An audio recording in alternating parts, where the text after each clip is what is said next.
주님 주신 은혜와 평강이 여러분의 삶과 또 가정 가운데 날마다 함께 하시기를 주님의 이름으로 축원을 드립니다.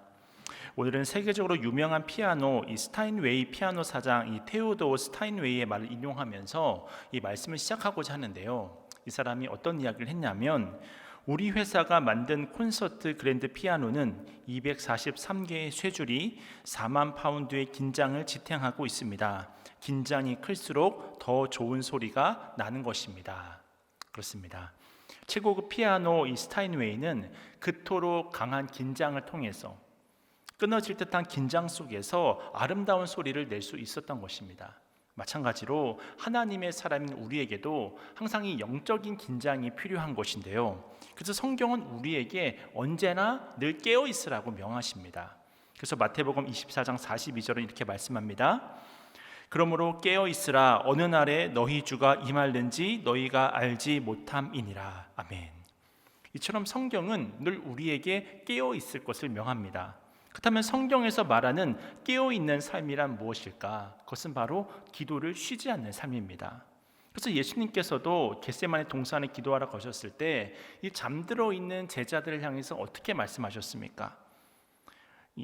우리가 마태복음 26장 40절부터 41절 말씀을 보면 이런 말씀이 있는데요. 제가 읽어드리겠습니다. 너희가 나와 함께 1시간도 이렇게 깨어 있을 수 없더냐? 시험에 들지 않게 깨어 기도하라. 또 사도 바울도 골로새서 4장 2절에서 또 이렇게 말씀하셨습니다. 기도를 계속하고 기도에 감사함으로 깨어 있으라. 하지만 많은 사람들이 이러한 성경의 요청에도 불구하고 또 하나님의 바람에도 불구하고 깨어있는 삶을 살아가지를 못하고 있습니다. 말씀의 자리라든지 또 기도의 자리라든지 예배의 자리를 외면하고 있습니다. 그래서 깨어있는 삶을 우리가 살아가고자 한다면 결단이 필요합니다. 왜냐하면 우리 안에는 타락한 지성이 있기 때문에 결단과 각오가 없이는 이 깨어있는 삶을 실천하기가 어렵기 때문입니다. 그렇다면 우리는 어떻게 늘 깨어있는 삶을 살아갈 수 있을까? 오늘은 성경에 등장하는 다니엘을 통해서 뜻을 정한 삶의 유익에 대해서 함께 말씀의 은혜를 나누고자 하는데요. 사실 다니엘은 어린 시절부터 노년에 이르기까지 늘 깨어있는 삶을 살았습니다. 그렇다면 다니엘이 깨어있는 삶을 살았던 그 증거가 무엇일까? 그것은 바로 오늘 보면 8절에 나와 있는 것과 마찬가지로 뜻을 정한 인생을 살았다고 하는 것입니다. 그 뜻을 정했다는 것 자체가 바로 깨어있는 삶을 살고 있었다고 하는 증거가 되는 거예요. 그래서 오늘 보면 8절 말씀인데요. 우리 8절 말씀을 우리 다시 한번 함께 읽겠습니다. 시작. 다니엘은 뜻을 정하여 왕의 음식과 그가 마시는 포도주로 자기를 더럽히지 아니하리라 하고 자기를 더럽히지 아니하도록 환관장에게 구하니. 그렇습니다. 다니엘은 뜻을 정한 인생을 살았습니다. 분명 다니엘은 조상들의 죄악으로 인해서 포로로 끌려올 수밖에 없었습니다. 하지만 그렇다고 해서 다니엘은 자신들의 조상들을 원망하지 않았습니다. 자신이 처해 있는 포로의 상황에 대해서 자포자기하지도 않았습니다. 그렇게 다니엘은 오히려 그러한 상황 가운데서도 뜻을 정해서 하나님이 기뻐하시는 삶을 살았다고 하는 거예요. 그렇다면 다니엘은 도대체 어떤 뜻을 정하면 살았을 것인가? 먼저 좀 크게 세 가지로 나누어서 다니엘이 정한 그 뜻을 함께 먼저 살펴볼 텐데요. 그 첫 번째로 다니엘이 정한 뜻은 무엇이냐면 내가 거룩하게 살겠다라고 하는 뜻을 이제 가지게 되었던 것입니다. 사실 다니엘은 조국의 비참함이 하나님을 우선으로 섬기지 못했던 죄악이 있었다고 하는 사실을 너무나도 잘 알고 있었던 사람이었습니다. 그래서 뜻을 정해서 자신은 거룩한 삶을 살겠다고 하는 결단을 가졌던 거예요. 그래서 우리가 오늘 보면 1장 8절 말씀을 다시 한번 한 목소리로 읽어보도록 하겠습니다. 우리 다시 한번 읽겠습니다. 시작. 다니엘은 뜻을 정하여 왕의 음식과 그가 마시는 포도주로 자기를 더럽히지 아니하리라 하고 자기를 더럽히지 아니하도록 환관장에게 구하니. 이 말이 무슨 말이냐면 바로 거룩한 삶을 살아가겠다고 하는 다짐이 이 말씀 속에 담겨져 있는 것입니다. 그렇다면 왜 다니엘은 왕의 음식과 포도주를 먹지 않겠다고 한 것일까? 그것은 당시에 왕이 먹는 음식과 포도주가 이 바벨론의 우상들에게 바쳐진 이 제사 음식이었기 때문입니다. 그래서 다니엘과 세 친구들은 그 우상의 음식을 먹음으로 말미암아 자신의 영혼을 더럽히는 그런 일들을, 그런 우를 범하지 않겠다고 하는 결단과 다짐이 이 말씀 속에 담겨져 있는 것입니다. 하지만 이것은 정말 쉽지 않은 결단이었다고 생각이 됩니다. 왜냐하면 먼저 이 다니엘과 세 친구들이 왕의 음식을 거절할 때가 식욕이 왕성한 성장기였다고 하는 사실이에요. 사실 저만 해도 이 식욕이 왕성했던 청소년기를 생각해 보면 제가 이미 중학교 3학년 때 키가 183cm였거든요. 그때는 뭐 특별한 반찬도 없어도 뭐 고추장이라든지 뭐 간장이라든지 그런 것이 있으면은 그냥 참기름 비벼가지고 밥을 먹으면 얼마나 그 밥이 맛있는지 한 그릇 먹고 또 먹고 한 그릇 먹고 또 먹고, 그래서 세 그릇 네 그릇도 먹었던 그런 시절이 있었습니다. 그런데 이들이 이렇게 식욕이 왕성한 때에 채소하고 물만 먹는 일이라고 하는 것은 얼마나 어려운 일이었을까요? 두 번째로 왕이 먹는 음식을 거절했다고 하는 것은 왕의 명령을 거역하는 거잖아요. 그 당시는 왕이 절대적인 권력을 가지고 있지 않았습니까? 최근에 제가 어떤 뉴스 기사를 보니까 이 지난 올림픽 때 이 탁구 선수 이 신유빈 선수하고 함께 이 셀카를 찍었던 이 북한 선수들이 고국에 돌아가서 수고했다고 하는 어떤 환영을 받기는커녕 환대를 받기는커녕 그 사진을 같이 찍었다고 해서 최대 10년간 이 정치범 수용소에 들어갈 수도 있다고 하는 그런 기사를 읽었습니다. 그만큼 이 김정은이라고 하는 사람의 권력이 북한에서는 아주 절대적인 것이죠.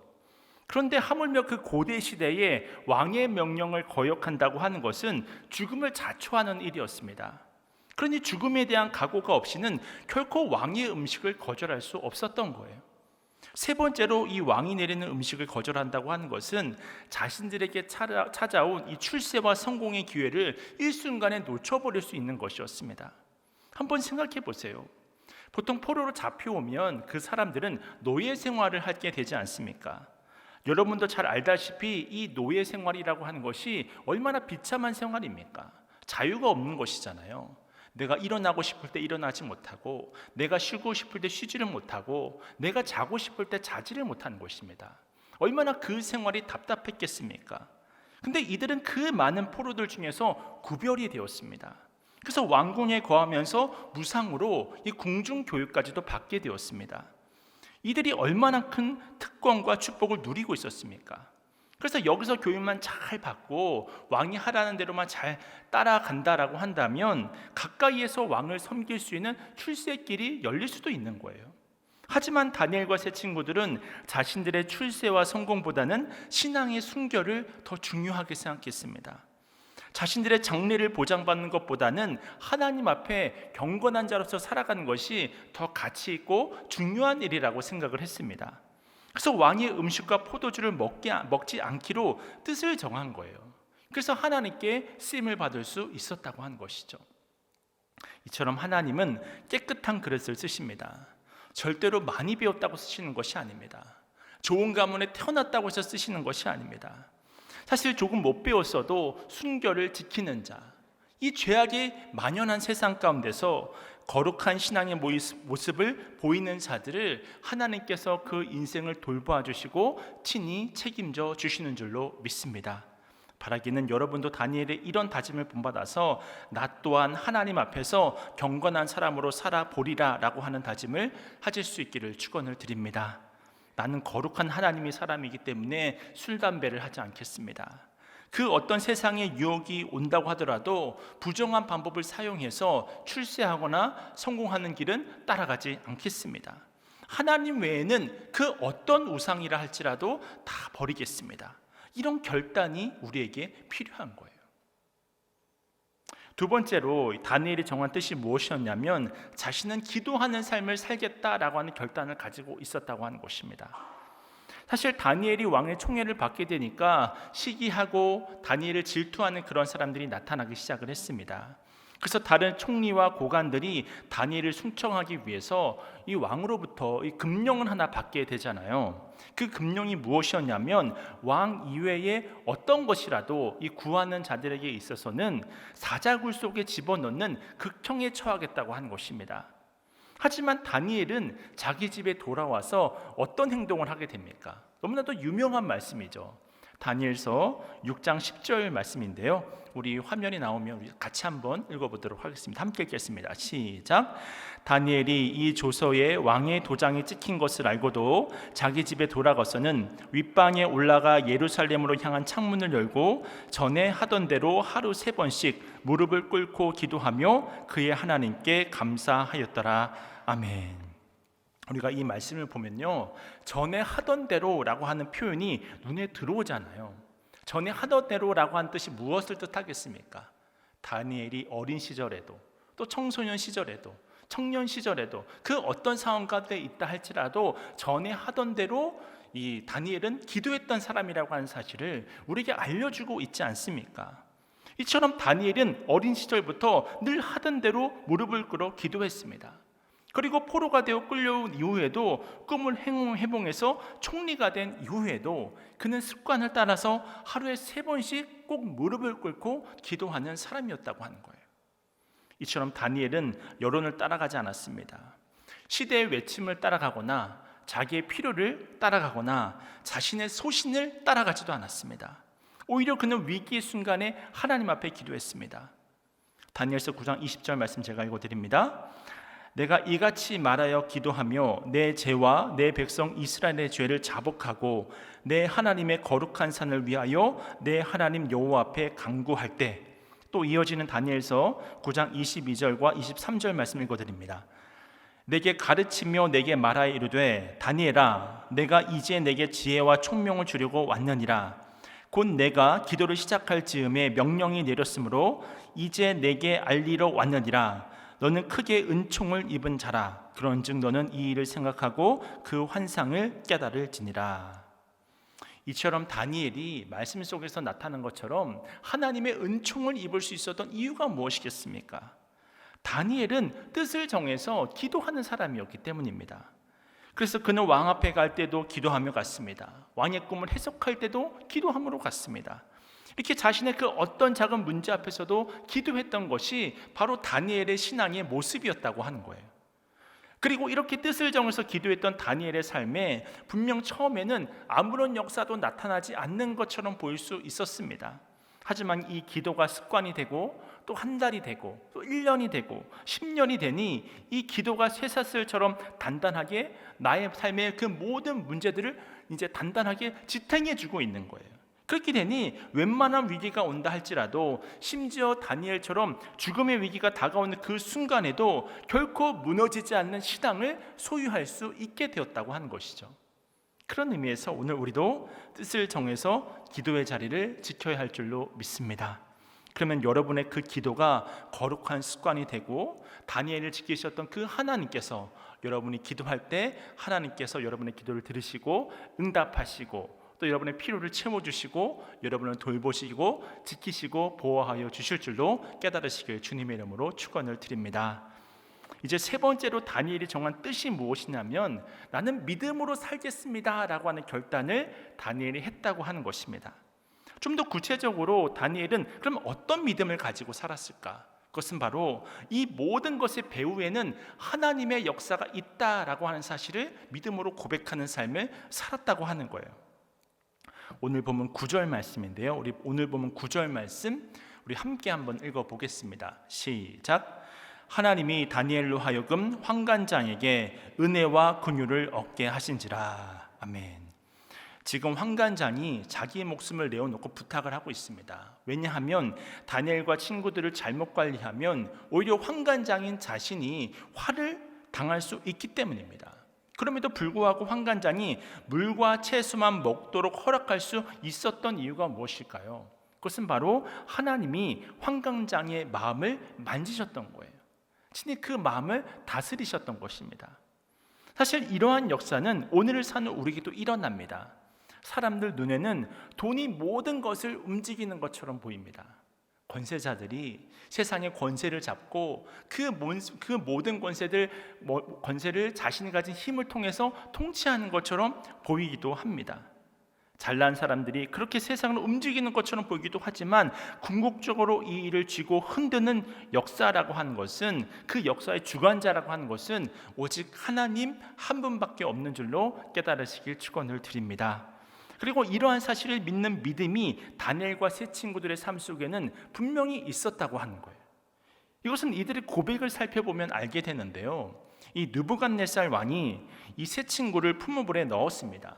왕이 묻는 질문 앞에 이 세 사람이 이렇게 대답을 했습니다. 이것 또한 유명한 말씀인데요, 우리 스크린에 말씀이 나온다면 우리 이 말씀 함께 17절과 18절 말씀을 우리 함께 읽도록 하겠습니다. 시작. 왕이여, 우리가 섬기는 하나님이 계시다면 우리를 맹렬히 타는 풀무불 가운데서 능히 건져내시겠고 왕의 손에서도 건져내시리이다. 그렇게 하지 아니하실지라도 왕이여, 우리가 왕의 신들을 섬기지 아니하고 왕이 세우신 금 심상에게 절하지도 아니할 줄을 아옵소서. 사실 건져내신다고 한다면 하나님께 충성하는 모습은 지극히 당연한 반응일 수 있잖아요. 하지만 이 세 친구들의 고백이 위대한 것은 무엇이냐면 그렇게 하지 아니하실지라도 라고 하는 말씀 속에 담겨져 있다고 하는 것입니다. 그렇다 할지라도, 내가 원하는 대로 되지 않는다 할지라도, 실제로 내가 내 목숨을 잃고 나의 모든 것을 다 상실하는 그런 위험에 처한다 할지라도 나는 하나님 한 분만을 섬기겠다고 하는 그 믿음의 고백이 이들 속에 담겨져 있는 것이잖아요. 그렇다면 이들이 어떻게 이런 고백을 할 수 있었을까요? 그것은 바로 이 모든 세상을 다스리고 통치하는 자가 느부갓네살 왕이 아니라 바벨론이라고 하는 나라가 아니라 바로 하나님이라고 하는 사실을 이들이 알고 있었기 때문입니다. 그렇기 때문에 이들이 이런 고백을 할 수 있었다고 하는 거예요. 여러분이 잘 아시는 느헤미야의 고백도 한번 생각해 보세요. 느헤미야는 1200km나 떨어진 이스라엘의 성이 무너져서 백성들이 고통 중에 있다고 하는 그 소식을 들었을 때 슬피 울면서 그 자리에서 엎드려서 주저앉아서 곡기를 끊고 기도를 했던 사람이었습니다. 그 당시 느헤미야는 분명 왕의 술 맡은 관원장으로서 꽤 높은 지위를 가지고 있었습니다. 하지만 자기의 권력을 사용하지 않았습니다. 자기의 인맥도 사용하지 않았습니다. 그리고 그가 했던 첫 번째 일이 무엇이냐면 하나님 앞에 엎드린 거예요. 그리고 하나님 앞에 엎드려서 자신을 불쌍히 여겨달라고 이야기를 했던 거예요. 그리고 왕이 질문하는 면전에서 성경 말씀에 보면 어떤 말씀이 있냐면 느헤미야가 그 왕 앞에 말을 하기 이전에 잠시 기도했다고 하는 표현이 나와 있습니다. 그때부터 하나님께서 문제를 차근차근히 풀어주시기를 시작을 하니까 52일 만에 이 성벽이 완성되는 기적의 역사를 우리가 목격하게 되지 않습니까? 그렇습니다. 우리는 바로 이 믿음으로 살아야 합니다. 하나님이 역사의 주관자가 되시는구나. 이 세상의 권세자가 모든 것을 다스리는 것처럼 보인다 할지라도 재물이 많은 사람이, 또 많은 능력이 있는 사람이 이 세상을 통치하고 다스리는 것처럼 보인다 할지라도 실질적으로 이 역사의 주관자가 되시는 분은 바로 전능하신 하나님이시구나. 예수 그리스도의 십자가 피값으로 나를 대신 사주시고 나에게 사랑을 표현해 주신 바로 그 하나님이시구나. 우리가 이 사실을 깨달을 수 있어야 합니다. 이 확실한 믿음 속에 생명이 있습니다. 이 확실한 믿음 속에 소망이 있습니다.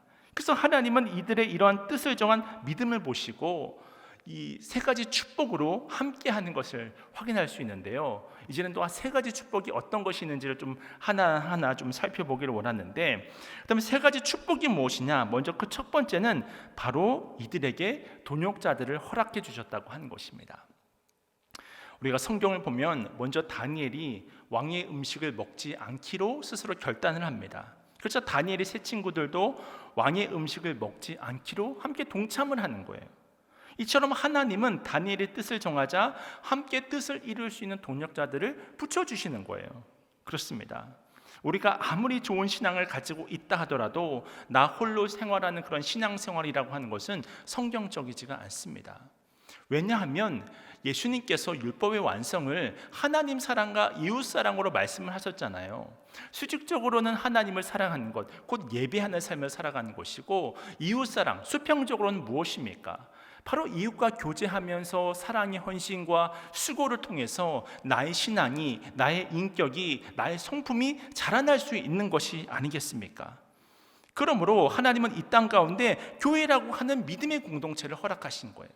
이 믿음의 공동체 속에서 함께 기도하면서 함께 웃고 함께 눈물을 흘리고 함께 지어져가는 그 모든 과정들을 통해서 하나님께서 우리를 아름다운 형상으로 변화시키는 것, 주님의 제자다운 삶의 모습으로 변화시키는 것, 이것이 바로 하나님의 놀라운 계획이거든요. 그러므로 함께 복음의 멍에를 메고 하나님의 뜻을 이루어 갈 수 있는 동역자들을 우리에게 붙여주신 거예요. 그래서 우리가 이 사명을 잘 감당할 수 있도록, 때론 낙심할 때도 있고, 때론 넘어질 때도 있고, 때론 쓰러질 때도 있지만, 그때마다 믿음의 동역자들이 나를 위해 기도해주고 있고, 그때마다 믿음의 동역자들이 나에게 권면의 말을 들려주기도 하고, 우리가 그런 순간순간들을 통해서 때로는 내가 그런 존재가 되어져서 섬기는 내가, 헌신하는 내가, 기도해주고 있는 내가 오히려 더 하나님으로부터 공급을 받아서 이 채워짐을 경험하는 그런 믿음의 역사도 우리가 보게 되지 않습니까? 성경을 보면 하나님의 사람 이 사도 바울에게도 신신한 동역자들이 많이 있었습니다. 자신을 불러 안디옥 교회에서 목회를 시작하게 해준 바나바가 있었죠. 또 의사인 누가가 있었죠. 자기의 목숨을 돌보지 않고 자신을 끝까지 돌봐주었던 에바브로 디도가 있었죠. 심지어 이 바울의 생명을 위해서 자신들의 목이라도 내놓으려 했던 브리스길라와 아굴라와 같은 그런 동역자들도 사도 바울에겐 있었습니다. 그렇기 때문에 그가 그런 위대한 사명을 감당할 수 있었던 거예요. 마찬가지로 우리 또한 뜻을 정해서 하나님께 헌신과 충성을 다하며 주의 길을 향해서 달려갈 때 믿음의 신실한 동역자들을 우리에게 붙여주시는 줄로 깨달으시길 축원을 드립니다. 두 번째로 우리가 뜻을 정해 살아갈 때 하나님이 부어주시는 축복이 무엇이냐? 그것은 바로 하나님의 함께하심을 체험하게 된다는 거예요. 다니엘과 세 친구들이 열흘 동안 이 왕의 음식과 포도주를 먹지 않았습니다. 채소와 물만 마셨습니다. 근데 15절을 보게 되면 환관장이 열흘 뒤에 보고 다음과 같은 사실을 확인을 하게 되는데요. 15절 말씀입니다. 우리 스크린을 보시고 우리 함께 읽겠습니다. 시작. 열흘 후에 그들의 얼굴이 더욱 아름답고 살이 더욱 윤택하여 왕의 음식을 먹는 다른 소년들보다 더 좋아 보인지라. 아멘. 이 환관장이 이들의 얼굴을 보고 깜짝 놀라는 거예요. 왜냐하면 그의 예상과는 달리 얼굴에 이 윤기가 차르륵 흘렸기 때문입니다.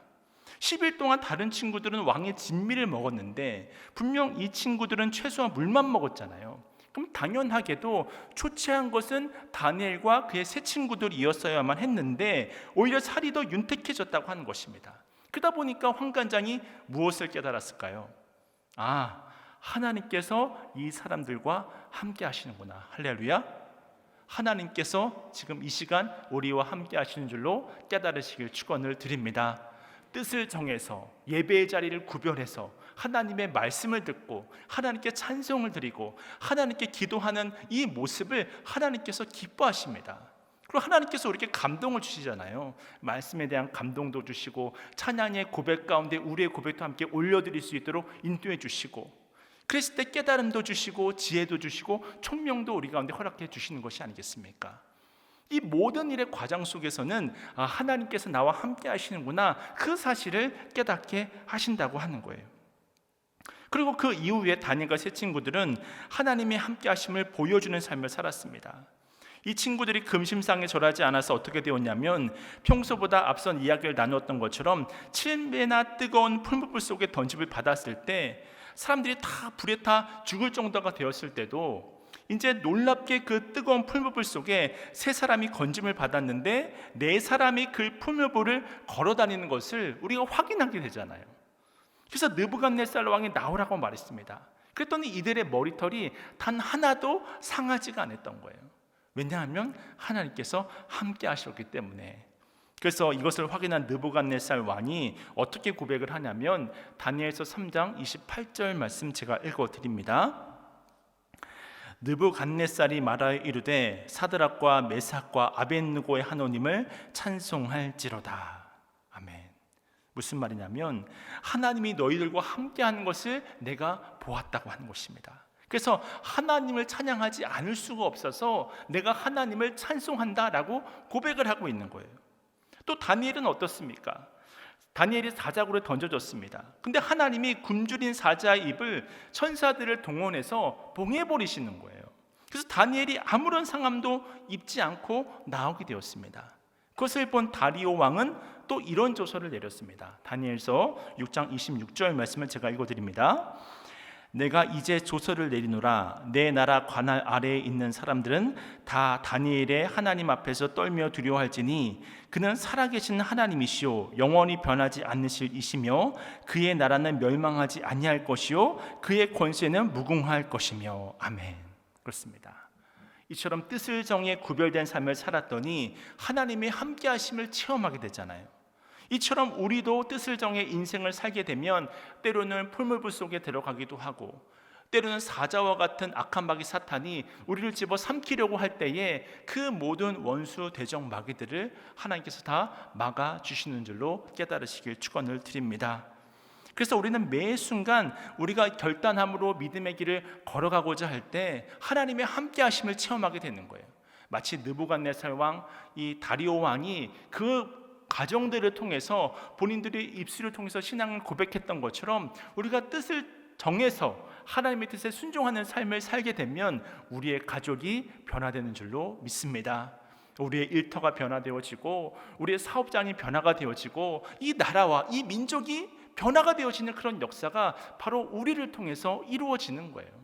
그런 귀한 역사 가운데 우리가 쓰임 받을 수 있다면 여러분, 이것만큼 복된 삶이 어디 있겠습니까? 하나님이 우리와 함께 하시는 것처럼 축복된 삶이 어디 있겠습니까? 이 사실을 기억하시고 날마다 주님과 동행하는 삶을 살아가시는 여러분 모두가 되시길 축원을 드립니다. 마지막으로 그렇게 뜻을 정한 삶에게 주어지는 한 가지 복이 더 있었는데요, 그것은 바로 하나님께서 이 다니엘과 세 친구들에게 뛰어난 지혜와 총명을 허락해 주셨다고 하는 것입니다.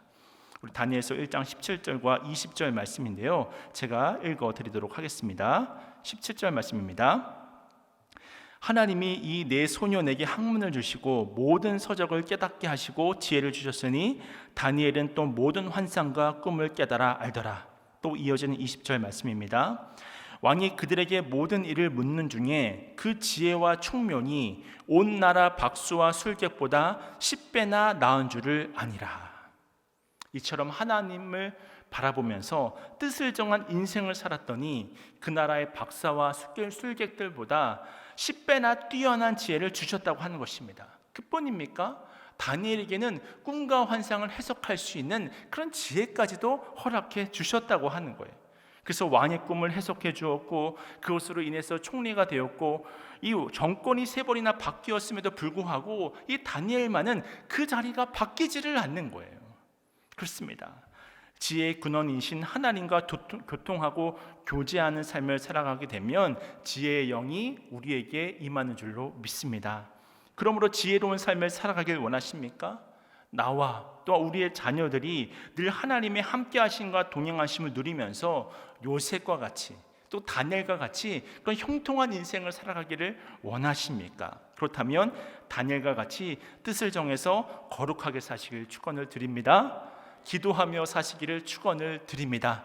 이 세상 다른 어떤 곳으로 살아가지 마시고 믿음으로 살아가시길 축원을 드립니다. 이러한 가치관을 가지고 인생을 살아가시면서 늘 하나님의 그 신령한 복을 누리시고 세상 가운데 늘 승리하는 삶을 살아가시는 여러분 모두가 되시기를 주님의 이름으로 축원을 드립니다.